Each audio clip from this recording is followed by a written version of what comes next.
पंचायतीन दिले म्हणून पोल्युशन कंट्रोल बोर्डान दिले, पंचायतीन दिले म्हणून फायरान दिले, पंचायत दिले म्हणून FDAन दिले, आनी कोणें पंचायतीन दिले म्हणून तेणें दिले.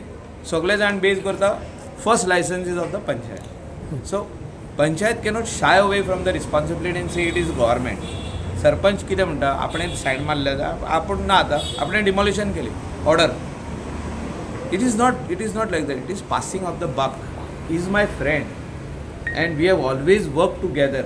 पूण तेणें थोड्यो रिस्पॉन्सिबिलिटी एज अ सरपंच आपणें घेवपाक जाय. लायक हांव आयज म्हणटा, I am also partly responsible. As a MLA of the constituency I fail to look at those illegalities which has happened. आनी थिंगासोर जे इलिगॅलिटी जाल्या त्या क्लबान, हांव गेल्लो थिंगा. कित्याक गेल्लो? आमोणकरान केस केल्ली म्हणून हांव गेलो आनी ते तेन्नासून कारवाई स्टार्ट जाली. इन्स्पेक्शन जालें, शोकॉज जाले आनी डिमॉलिशन जालें. एक पेपराचेर जालें, पूण एक्चुअली तेन्ना तो क्लब सील जावंक जाल्लो, तो जावंक ना. ते थिंगा पंचायतीचें चुकलां.